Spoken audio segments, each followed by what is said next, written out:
Sir ನಮಸ್ತೆ. ಈಗ ಮೊನ್ನೆ RSS ಬ್ಯಾನ್ ಮಾಡಬೇಕು ಅಂತ ಪ್ರಿಯಾಂಕಾ ಖರ್ಗೆ ಅವರು ಹೇಳಿದ್ರು. ಅದು ಕೋರ್ಟ್ ಲೆವೆಲ್ ತನಕ ಹೋಗಿತ್ತು. ಕೋರ್ಟಿಂದ ಒಂದು 300 ಜನಕ್ಕೆ ಪರ್ಮಿಷನ್ ಕೊಟ್ಟಿದ್ರು ಪಥಸಂಚಲನ ಮಾಡೋಕ್ಕೆ. ನಿನ್ನೆ ಸಾವಿರಾರು ಜನ ಸೇರ್ಕೊಂಡಿದ್ರು. ಏನು ಹೇಳ್ತಾರೆ ಅದ್ರ ಬಗ್ಗೆ? ಇಲ್ಲ, ಅದೇ ಇದಕ್ಕೆ ಪಥಸಂಚಲನಕ್ಕೆ 300 ಜನಕ್ಕೆ ಪರ್ಮಿಷನ್ ಕೊಟ್ಟಿದ್ರು. ಜನ ನೋಡೋಕ್ಕೆ ಸಾವಿರಾರು ಜನ ಸೇರ್ಕೊಂಬೋದಲ್ಲ, ಅವ್ರೇನು ಪಥಸಂಚಲನ ಇರಲಿಲ್ಲ. ಸೊ ಲಾಜಿಕಲಿ ಹೈಕೋರ್ಟ್ ಆದೇಶವನ್ನು ಎಲ್ಲೂ ಉಲ್ಲಂಘನೆ ಆಗಿಲ್ಲ. ಬಟ್ ನೋಡೋಕ್ಕೆ ಜನ ಸೇರ್ಬೋದಲ್ವಾ? ಸೊ ನೋಡೋಕ್ಕೆ ಜನ ಸೇರಿದ್ದಾರೆ. ಸೊ ನಾವು ಅದನ್ನೇ ಹೇಳೋದು, ಯಾವ ಅವಶ್ಯಕತೆ ಇದೆಯೋ ಅದರ ಬಗ್ಗೆ ಸರ್ಕಾರ ನಿರ್ಧಾರ ತಗೊಳ್ಬೇಕೇ ಹೊರತು ಅದೇನು ಹೇಳಿದ್ರೆ ಬೆಳೆದು ನಿಂತಿರೋ ಬೆಟ್ಟದ ಬಗ್ಗೆ ನೀವು ಅದನ್ನು ಕೊರಿ ಮಾಡೋಕ್ಕೆ ಹೋದರೆ ಇದೇ ರೀತಿ ಆಗೋದು. ಈಗ ನಾನು ಹೇಳೋದೇನು ಅಂತಂದರೆ, ಈಗ RSSಗೆ 300 ಜನಕ್ಕೆ ಪರ್ಮಿಷನ್ ಯಾವ ರೀತಿ ಇದೆಯೋ, ಮುಂದೆ ಸಿದ್ದರಾಮಯ್ಯನವರು ಭಾಷಣ ಮಾಡೋಕೋರು ಅಷ್ಟೇ ಒಂದು 300 ಜನಕ್ಕೆ ಒಂದು ಲಿಮಿಟ್ ಮಾಡ್ಕೊಳ್ಬೇಕು. ಯಾಕೆಂದರೆ ಅದು ಕೂಡ ಡಿಸ್ಟರ್ಬೆನ್ಸ್ ಆಗುತ್ತೆ. ವಿರೋಧ ಪಕ್ಷದ ನಾಯಕ ಎಲ್ಲಾದರೂ ಮಾತಾಡೋಕೋರೆ 300 ಜನಕ್ಕೆ ಅವ್ರಿಗೆ ಕೊಡಬೇಕು. DK ಶಿವಕುಮಾರ್ ಎಲ್ಲರೂ ಮತ್ತು ಖರ್ಗೆ ಇವರು ಅಷ್ಟೇ, ಪ್ರಿಯಾಂಕಾ ಖರ್ಗೆ ಅವರು ಅಷ್ಟೇ, ಸಾವಿರಾರು ಜನ ಸೇರಿಸ್ತಾರೆ. ಸೊ ಇನ್ಮೇಲೆ ಈ ಒಂದು ಲಿಮಿಟೇಷನ್ RSS ಕೊಟ್ಟಿರೋ ಲಿಮಿಟೇಷನ್ಸನ್ನು ಮೊದಲು ಸರ್ಕಾರನೂ ಫಾಲೋ ಮಾಡಿದ್ರೆ ತುಂಬ ಒಳ್ಳೆಯದು ಅನ್ನೋದು. ಯಾಕಂದರೆ ಈಗ ಹೈಕೋರ್ಟ್ ಆದೇಶ ಮಾಡಿದೆ ಅಂತಂದರೆ ಅದಕ್ಕೊಂದು ಲಾಜಿಕ್ ಅಂತೂ ಇದ್ದೇ ಇರ್ತದೆ. ಸೊ ನಾನು ಕೇಳೋದೇನು ಅಂತಂದರೆ, ಈಗ RSSಗೆ 300 ಜನ ಅಂತಂದರೆ ನೀವು ಅಷ್ಟೇ ಸಿದ್ದರಾಮಯ್ಯನವರು, DK ಶಿವಕುಮಾರ್, ಮಲ್ಲಿಕಾರ್ಜುನ ಖರ್ಗೆ, ನಮ್ಮ ಖರ್ಗೆ ಸಾಹೇಬರು ಬರ್ತಾರೆ, 50,000 ಜನ ಸೇರೋರು ಬೇಡ, 300 ಜನನೇ ಸೇರಿಸಿ. ಸೊ ಈಗ ಈ RSSಗೆ ಇಂಪ್ಲಿಮೆಂಟ್ ಆಗಿರೋದನ್ನು ಸರ್ಕಾರದಲ್ಲಿ ಯಾರೇ ಅದು ಸರ್ಕಾರ ಅಥವಾ ಯಾರೇ ಮಾಡಬೇಕಾದ್ರೂ ಕೂಡ 300 ಜನಕ್ಕೆ ಲಿಮಿಟ್. ಯಾಕಂದರೆ ಈ ಒಂದು ಆದೇಶವನ್ನು ಸಾರ್ವಜನಿಕವಾಗಿ ರಾಜಕಾರಣಿಗಳೇ ಮೊದಲು ಪಾಲನೆ ಮಾಡಿದ್ರೆ ಒಳ್ಳೆಯದು ಅಂತ. ಯಾಕಂದರೆ ಏನು ಹೇಳ್ತಾರಲ್ಲ, ಮಾಡಿಸೋದು ತುಂಬ ಈಸಿ, ಮಾಡೋದು ತುಂಬ ಕಷ್ಟ. ನೆಕ್ಸ್ಟ್ ಟೈಮು ಪ್ರಿಯಾಂಕಾ ಖರ್ಗೆ ಅವರು ಎಲ್ಲರೂ ಭಾಷಣ ಮಾಡೋಕ್ಕೆ ಹೋದಾಗ ಕೇವಲ 300 ಜನಕ್ಕೆ ಲಿಮಿಟ್ ಮಾಡಿಕೊಂಡ್ರೆ ತುಂಬ ಒಳ್ಳೆಯದು. ಸಿದ್ದರಾಮಯ್ಯನವರು ಅಷ್ಟೇ 300 ಜನಕ್ಕೆ ಲಿಮಿಟ್ ಮಾಡಿಕೊಂಡ್ರೆ ತುಂಬ ಒಳ್ಳೆಯದು. 1000 ಜನ ಸೇರಿಸೋದು ಬೇಡ. ಯಾಕಂದರೆ ಯಾವ RSSನ್ನು ನೀವು ಸೇರ್ಸೋಕ್ಕೆ ಬೇಡ ಅಂತ ಹೇಳ್ತಿರೋ ಅದನ್ನು ನೀವು ಕೂಡ ಪಾಲನೆ ಮಾಡಿದ್ರೆ ಒಳ್ಳೆಯದು. ಐ ಥಿಂಕ್ ಸಾರ್ವಜನಿಕವಾಗಿ ಇದು ಜನ ಒಪ್ತಾರೆ ಅಂತ ನನಗನ್ನಿಸುತ್ತೆ ಅಂತ ಅನಿಸುತ್ತೆ. ಸರ್ ಇನ್ನೊಂದು, ಈಗ RSS ಪಥಸಂಚಲನ ಮಾಡೋಕ್ಕೆ ಪರ್ಮಿಷನ್ ಬೇಕು ಅಂತ ಹೇಳ್ತಾರೆ. ಮೊನ್ನೆ ಕೆಂಪೇಗೌಡ ಏರ್ಪೋರ್ಟಲ್ಲಿ ಸಾಮೂಹಿಕವಾಗಿ ನಮಾಜ್ ಮಾಡಿದ್ರು. ಅದಕ್ಕೆ ಪರ್ಮಿಷನ್ ಬೇಡ ಅಂತ ಕೆಲವು ಪಬ್ಲಿಕಲ್ಲಿ ಮಾತಾಡ್ತಾ ಇದ್ದಾರೆ. ಸರ್ ಈಗ ಏನಾಗ್ತಿದೆ, ಮುಂಚೆ ಆದರೆ ಪಾಪ್ಯುಲೇಷನ್ ಕಡಿಮೆ ಇತ್ತು ಸರ್, ಏನೋ ಜಾಗ ದೊಡ್ಡದಾಗಿತ್ತು. ಈಗ ಸೀಮಿತವಾಗಿ ಈಗ ಏರ್ಪೋರ್ಟ್ ಇರೋದು ಪ್ಲೇನ್ ಹತ್ತಕ್ಕೆ. ನನಗೆ ಗೊತ್ತಿಲ್ಲ ಎಷ್ಟು ಮಟ್ಟಿಗೆ ಸರಿನೋ ತಪ್ಪಾಯಿತಲ್ಲ ಅಂತ ಅದು ಮಾಡ್ತಾ ಇದ್ದಾರೆ. ಬಟ್ ನಾನು ಹೇಳೋದೇನು ಅಂತಂದರೆ, ಸರ್ ಸರ್ ಬಾತ್ರೂಮ್ ಬಳಸಬೇಕು, ಏರ್ಪೋರ್ಟನ್ನು ಪ್ಲೇನ್ ಹತ್ತಕ್ಕೆ ಬಳಸಬೇಕು, ಬಸ್ಸನ್ನು ಓಡಾಡಕ್ಕೆ ಬಳಸ್ಕೊಬೇಕು. ಸೊ ಆ ಜಾಗದಲ್ಲಿ ಬೇರೆ ಬೇರೆ ಏನೋ ಮಾಡೋಕ್ಕೆ ಹೋದಾಗ ಐ ಥಿಂಕ್ ಬೇರೆ ಬೇರೆ ಅರ್ಥಗಳು ಕಲ್ಪಿತವಾಗುತ್ತೆ.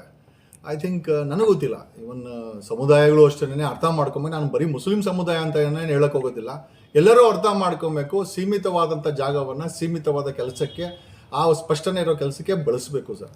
ಇಲ್ಲ ಅಂತಂದರೆ ಐ ಥಿಂಕ್ ಬೇರೆ ಬೇರೆ ರೀತಿಯ ಅರ್ಥಗಳು ಕಲ್ಪಿತ ಆಗುತ್ತೆ. ಆಮೇಲೆ ಸುಮ್ಮನೆ ಅನ್ವಾಂಟೆಡ್ ಆಗಿ ಪ್ರಶ್ನೆ ಮಾಡೋಕ್ಕೆ ಒಂದು ದಾರಿ ಮಾಡಿಕೊಟ್ಟಕ್ಕಾಗತ್ತೆ ಅಂತ ನನ್ನದೊಂದು ಅನಿಸಿಕೆ. ಅದರ್ವೈಸ್ ನಾನು ಜಾತಿ ಧರ್ಮಗಳ ಬಗ್ಗೆ ನಾನು ಅದ್ರ ಬಗ್ಗೆ ಟಿಪ್ಪಣಿ ಮಾಡ್ಲಿಕ್ಕೆ ಹೋಗಲ್ಲ. ಓಕೆ ಸರ್, ಈಗ RSSನ ಬ್ಯಾನ್ ಮಾಡಬೇಕು ಅಂತಂದ್ರು, ಅದೇ ರೀತಿ ಈಗೇನು ನಮಾಜ್ ದಿನ ಆಯ್ತಲ್ಲ, ಅದನ್ನ ಸಮರ್ಥನೆ ಮಾಡ್ಕೋತಾರೆ ಕಾಂಗ್ರೆಸ್ ಶಾಸಕರು. ನನಗೆ ಗೊತ್ತಿಲ್ಲ ಸರ್, ಈ ಕಾಂಗ್ರೆಸ್ ಅವ್ರು ಬದುಕಿರೋದೇನೆ ಓಟ್ ಚೋರಿ ಮತ್ತು ಸಮರ್ಥನೆ ಮೇಲೆ ಅದು ಎಷ್ಟು ದಿನ ಮಾಡ್ತಾರೋ ಗೊತ್ತಿಲ್ಲ. ಬಟ್ ಈಗೇನು ಹೇಳ್ತಾರಲ್ಲ, ಜಸ್ಟ್ ಬಿಕಾಸ್ ನಾನು ಪ್ರಿಯಾಂಕಾ ಖರ್ಗೆ ಅವರ ಸ್ಟೇಟ್ಮೆಂಟನ್ನು ನೋಡಿದೆ. ಈಗ ಹೈಕೋರ್ಟ್ ಅವರು ಡೈರೆಕ್ಷನ್ಸ್ ಕೊಟ್ಟರು, RSS ಅವ್ರ ಜೊತೆ ಕೂತ್ಕೊಂಡು ಮಾತುಕತೆ ಮಾಡಿಕೊಂಡು ಅದನ್ನು ಮುಂದುವರಿಸಿ ಅಂತ. ಐ ಥಿಂಕ್ 2 ಸತಿ ಹೈಕೋರ್ಟು ಡೈರೆಕ್ಷನ್ಸ್ ಕೊಡ್ತು. ಯಾಕಂದರೆ ಸಂವಿಧಾನಿಕವಾಗಿ ಹಕ್ಕಿದೆ, ನಾವೇನೋ ಒಂದು ಪ್ರತಿಭಟನೆ ಮಾಡ್ಬೋದು, ಪಥಸಂಚಲನ ಮಾಡೋದು, ಅದು ನಮಗೆ ಸಂವಿಧಾನ ಕೊಟ್ಟಿರೋಂಥ ಹಕ್ಕು. ಅದು ನಮ್ಮೆಲ್ಲರಿಗೂ ಯಾವ ರೀತಿ ಇದೆಯೋ ಇವನ್ RSS ಕೂಡ ಇದೆ. ಸೊ ಅದೇ ರೀತಿಯಲ್ಲಿ ಮಾಡಿ ಅಂತಂದರು. ಬಟ್ ಆ ಲಿಮಿಟೇಷನ್ಸನ್ನು ಏನಕ್ಕೆ ಇರ್ತು ಅಂತಂದರೆ, ಸರ್ಕಾರ ಇಷ್ಟು ಜನ ಬಂದರೆ ನಮ್ಮ ಕೈಲಿ ಆಗಲ್ಲ ಅಂದಾಗ ಸೊ ನಮ್ಮ ಪ್ರಶ್ನೆ ಏನಪ್ಪ ಅಂತಂದರೆ, ಡೆಫಿನೆಟ್ಲಿ 300 ಜನ ಲಿಮಿಟ್ ಮಾಡಿರೋದು ಡೆಫಿನೆಟ್ಲಿ ನಾನು ಸರ್ಕಾರದ ನಿಲುವನ್ನು ನಾವು ಅಪ್ರಿಷಿಯೇಟ್ ಮಾಡಲೇಬೇಕು. ಯಾಕಂದರೆ ಸರ್ಕಾರ ಅದು ಮನ್ನಾ ಮಾಡಿದ್ರು. ಬಟ್ ನಾನು ಹೇಳೋದೇನು ಅಂತಂದರೆ, ಮುಂದಿನ ದಿನಗಳಲ್ಲಿ ರಾಜಕಾರಣಿಗಳು ಮಾಡಿದ್ರೂ ಕೂಡ, ಇದು DK ಶಿವಕುಮಾರ್ ಮಾಡಿದ್ರೆ ಅಥವಾ ಪ್ರಿಯಾಂಕಾ ಖರ್ಗೆ ಅಥವಾ ಮಲ್ಲಿಕಾರ್ಜುನ ಖರ್ಗೆ ಬಂದಾಗ ಒಂದು 50,000 ಜನ ಸೇರಿದ್ರು ಅಂತಾರೆ.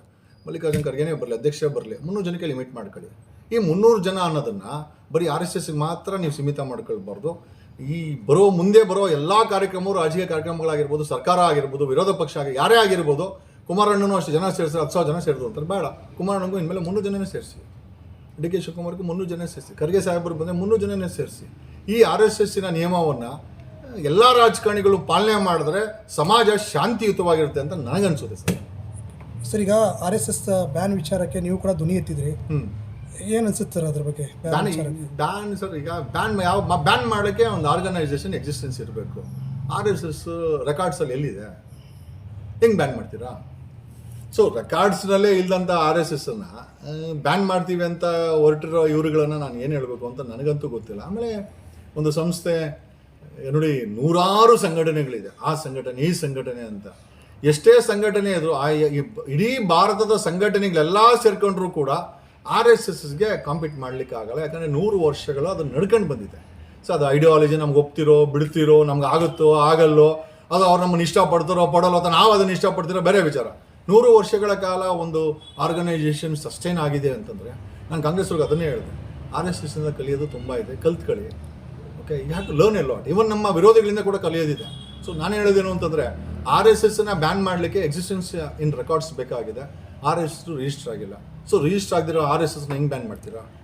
ಸೊ ಹಾಗಾಗಿ ಐ ಥಿಂಕ್ ಸ್ವಲ್ಪ ಪ್ರಿಯಾಂಕಾ ಖರ್ಗೆ ಅವರು ಏನಾದರೂ ಹೇಳೋಕ್ಕೆ ಮುಂಚೆ ದಯಮಾಡಿ ಅವರು ಕಾನೂನಾತ್ಮಕವಾಗಿ ತಿಳ್ಕೊಳ್ಳೋದು ತುಂಬ ಇಂಪಾರ್ಟೆಂಟು. ಈಗ ಪ್ರಿಯಾಂಕಾ ಖರ್ಗೆ ಅಂತ ಹೆಸರು ಹೇಳ್ತೀನಿ, ಅವ್ರಿಗೆ ಹೆಸರೇ ಇಲ್ಲ ಅಂದರೆ ನಾವೇನಂತ ಕರಿಬೇಕು?